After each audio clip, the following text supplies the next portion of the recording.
In 2024, I would like to break a lot of assumptions and get rid of and abolish a lot of stigmas and stereotypes that get tagged with a person who decides to operate out of the hive mind of other people.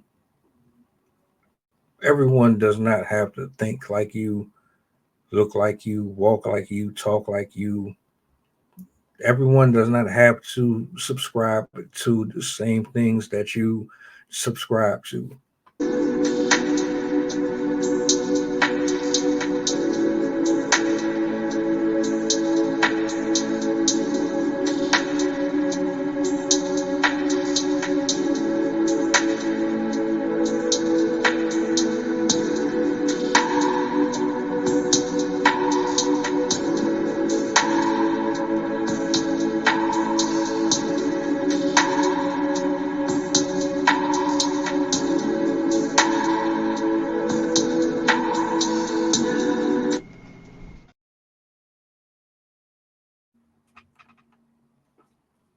My style and my personality owes you nothing.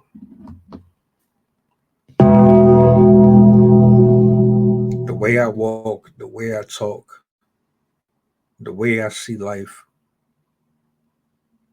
has no bearing on your decisions. If I want to speak at a steady pace, I'm going to speak at a steady pace. If I want to hang out in the movies alone, let me do it. If I don't want to be around drama and gossip, let me do it. We are so judgmental in this world. You can be too much of something and still there will always be a problem. You can be too charismatic. You can be too funny. You can be too tall. You can be too short. You can be too white. You can be too black. You can be too loud. You can have too much money. You can be too poor. Too many demands, too many requests and requirements, too much of too much. It's absolutely a shame. Why are we so judgmental? Why do I have to fit in for you to like me as a person?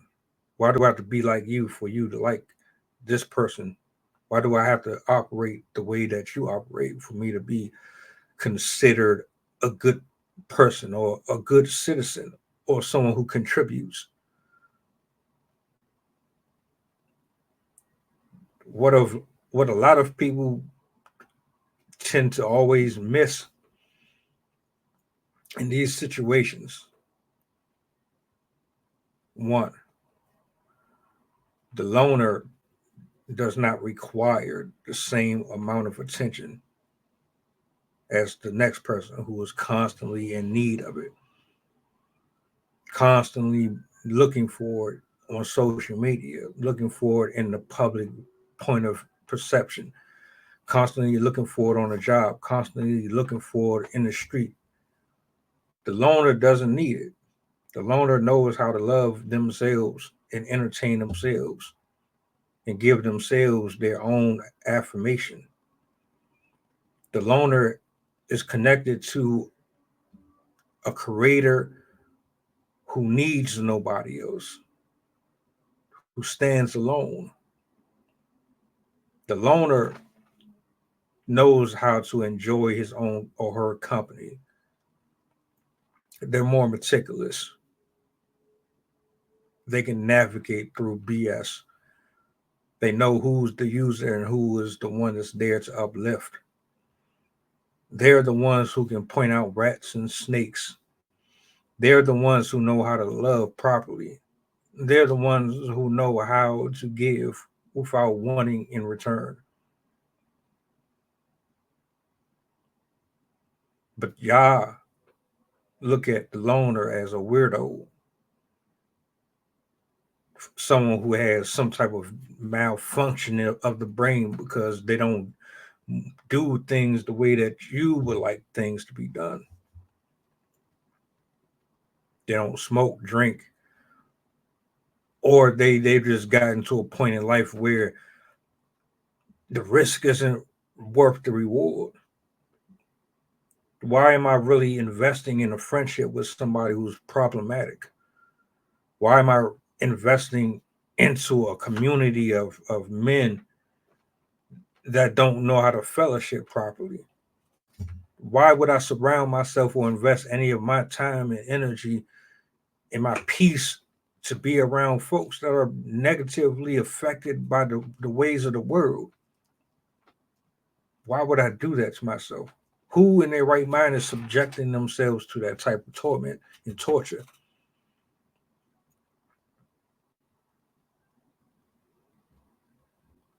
The loner has a sense of autonomy that can't be explained or expressed. And we can smile without you even knowing we smiling.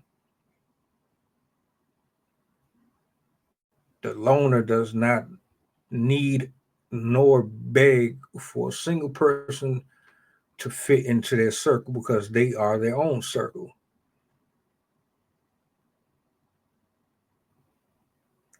The stereotype surrounding loner has often been questioned for years and years and years. You're a bomber, you're a schemer, you're sneaky, you have the propensity to harm somebody, you're a serial killer, you name it, that's the tag that gets thrown with loners. And I never understood it because everybody that I was close to were typically to themselves, and they had some of the greatest personalities, man. And they had some real awesome gifts. They were really dope in drawing, painting, writing, you name it. They were dope. They just reserved parts of them for people who would be on the same frequency as them.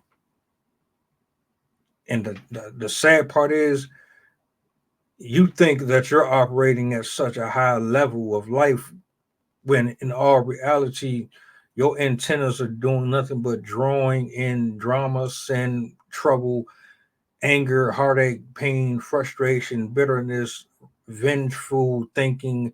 You're conjuring stuff from your heart. You're constantly in torment.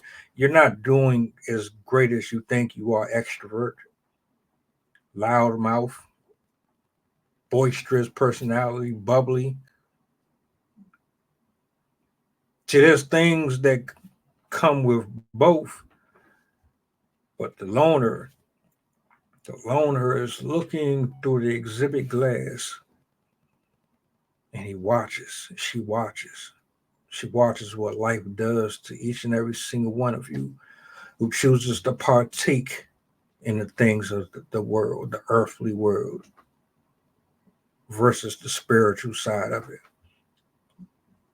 They sit and they got their binoculars on and they're in tune. They're looking, observing closely.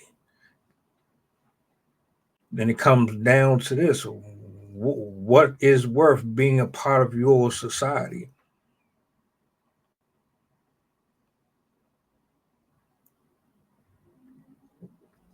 I don't know. It's confusing to me. You call them weak. You call them insufferable. You harm. You mentally abuse. You bully. You shame. You throw all of this at your fellow man when you're no better.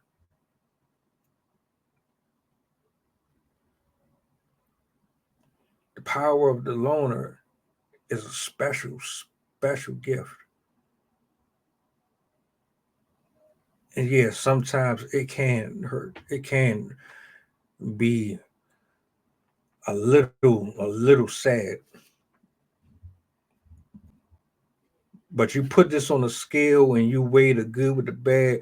Do I want to be in the world, or do would I prefer to be here where I'm at, where I'm not getting too damaged by the stuff that is happening on the outside of these walls, the spiritual house that I've cultivated and made into something that is righteous and holy field and has the glow and the consonance of the creator. Why would I risk all of that for the ramifications of entertaining everything that's going on outside with possessions and lustful wishes and things of that nature? What am I really losing out on? Yeah, it's not as bad as y'all think it is. I just want you to know that.